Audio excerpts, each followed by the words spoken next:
오늘 말씀은 사도행전 17장 16절에서 34절까지 말씀인데요. 16절에서 23절까지만 읽도록 하겠습니다.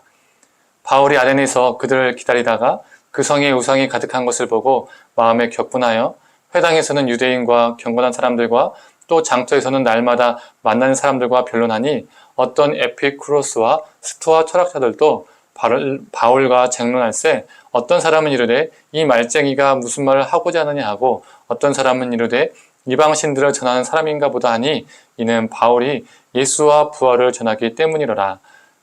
그들을 붙들어 아레오바고로 가며 말하기를 네가 말하는 이 새로운 가르침이 무엇인지 우리가 알 수 있겠느냐. 네가 어떠한 이상한 것을 우리 귀에 들려주니 그 무슨 뜻인지 알고자 하노라니 모든 아덴 사람과 거기서 나그네 된 외국인들이 가장 새로운 것을 말하고 듣는 것 외에는 다른 시간을 쓰지 않음이더라. 바울이 아레오바고 가운데 서서 말하되 아덴 사람들아 너희를 보니 범사에 종교심이 많도다. 내가 두루다니며 너희가 위하는 것들을 보다가 알지 못하는 신에게라고 새긴 단도 보았으니 그런즉 너희가 알지 못하고 위하는 그것을 내가 너희에게 알게 하리라. 아멘. 아침 묵상을 들으시는 모든 성도님들에게 하나님의 은혜와 평강이 있기를 간절히 소망합니다. 오늘 본문을 보면 바울은 베레아를 떠나서 아덴으로 갑니다. 아덴은 지금의 그리스의 아테네를 말하고 있죠. 아테네 하면 무엇이 떠오릅니까? 그리스 신화. 아테네는 우상의 도시였습니다. 이 아테네라는 이 도시 이름도 아테나 여신의 이름에서 따온 것이죠. 그 당시 길거리 곳곳에서 수많은 신들의 조각상들이 깔려 있었습니다. 그래서 이런 말이 그 당시 있었다고 합니다. 아테네에서는 사람을 만나는 것보다 우상을 만나는 것이 더 쉽다라는 말이 있었다고 해요. 수많은 신들을 만들고 또 만들고 이름을 짓고 조각상을 만들고 길거리 곳곳에 세우고 이러한 것들로 그들은 자신의 공허함을 채워갔습니다. 신을 만들고 또 조각해도 채워지지 않으니까 오늘 본문을 보면 알지 못하는 신을 위한 제단도 만들어버렸죠. 신이 더 있는 것 같은데 그 신이 뭔지는 모르니까 알지 못하는 신이라고 새긴 겁니다. 그 아테네를 보면서 바울이 느꼈던 것이 무엇일까요? 16절에 보면 격분했다라고 나와 있습니다. 또 17절을 보면 바울은 그 격분함을 가지고 날마다 사람들을 만나서 변론을 했습니다. 여기서 변론하라는 건요, 변명하다, 핑계하다, 그리고 싸우다 이런 뜻이 아닙니다. 헬라어로 디알레고마이라는 뜻으로요, 토론하다, 설교하다라는 의미를 가지고 있습니다. 바울은 마음이 격분해서 만난 사람보다 매일매일 토론하고 설교를 했다는 겁니다. 복음을 전했다는 거죠.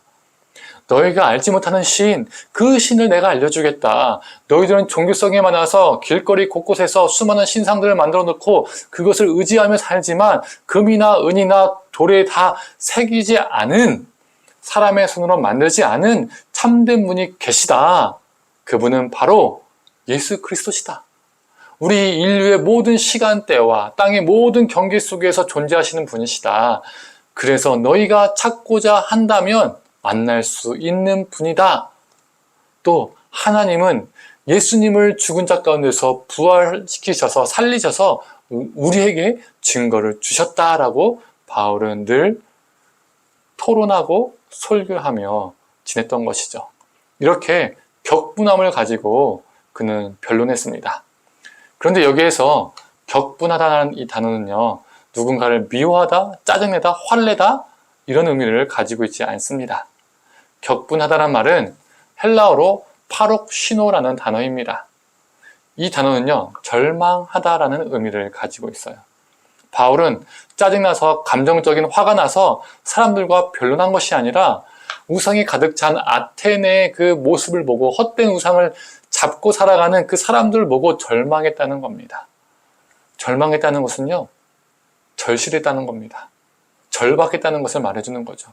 그는 가슴이 미어지고 아팠습니다. 이처럼 그의 격분은 거룩한 분노였죠. 그래서 그는 그 절망의 마음, 그 절박한 마음을 가지고 변론할 수밖에 없었습니다. 우리에게 이 격분한 마음, 절박한 마음이 필요하지 않을까요? 우리가 살아가고 있는 시대는 너무 쉽게 분노합니다. 누군가가 나에게 조금이라도 피해를 주면요, 욱하죠. 감정을 조절하지 못하는 경우가 많이 있습니다. 심지어 자신이 잘못했는데도 적반하장으로 그 감정을 주체하지 못해서 누군가에게 그 감정을요, 표출하고요, 때리고요, 폭력을 일삼는 사람들도 있죠. 예전에 저희 장애어른 댁에서 블랙박스라는 프로그램을 본 적이 있습니다. 앞에서 운전자가 기분을 조금 나쁘게 하면 그 감정을 주체 못해서 도로 한복판에서 위험하게 보복 운전을 하는 거죠. 어떤 사람은 내려서요, 막 방망이로 상대방 차를 때리더라고요. 이렇게 감정을 주체하지 못하는 겁니다. 분노를 참지 못하는 거죠. 우리는 너무 사소한 것에도 격분할 때가 있습니다. 서로를 향해서 날카롭게 굴고요, 예민하게 굽니다. 저만 해도 어쩔 때는요, 너무 작은 것에 화를 내서 제 자신을 보고 놀랄 때가 있어요. 아, 이거 별거 아닌데 내가 왜 그랬지? 이런 생각을 할 때가 있습니다. 그러나 성도님들, 우리가 가져야 할 격분은 그러한 분노가 아닙니다. 이 땅에 만연한 우상들을 보고 하나님 나라와 상반된 그 질서와 문화를 보고 헛된 신들을 붙잡고 살아가는 나의 가족과 이웃을 보고 마음이 절망스러운 격분, 나의 가슴이 아파지고 찢어지는 격분, 이런 거룩한 격분이 우리에게 필요합니다. 우리도 바울처럼 거룩한 격분을 가지고 그들 위해서 기도하고 우리의 삶과 입술 통해서 예수 그리스도를 변론하고 전하는 존재로 살아가는 우리가 되기를 간절히 축원합니다. 함께 기도하겠습니다. 하나님, 바울이 우상으로 가득 찬 아테네를 보며 격분했습니다. 그 격분은 단순히 증오와 화남이 아니라 그 안타까운 절박한 마음, 절실한 마음의 격분이었음을 보게 됩니다. 하나님, 우리로 이 거룩한 격분, 절실하고 절박한 마음 허락하여 주셔서 예수 그리스도를 알지 못하는 사람들에게 예수를 전하고 헛된 우상들을 붙잡고 살아간 사람들에게 참된 신 예수 그리스도가 있다는 것을 우리가 전하며 살아갈 수 있도록 우리를 붙들어 주시옵소서. 삶으로 입술로 전하며 살게 하여 주옵소서. 감사드리며 사랑이 많으신 예수님의 이름으로 기도드립니다. 아멘.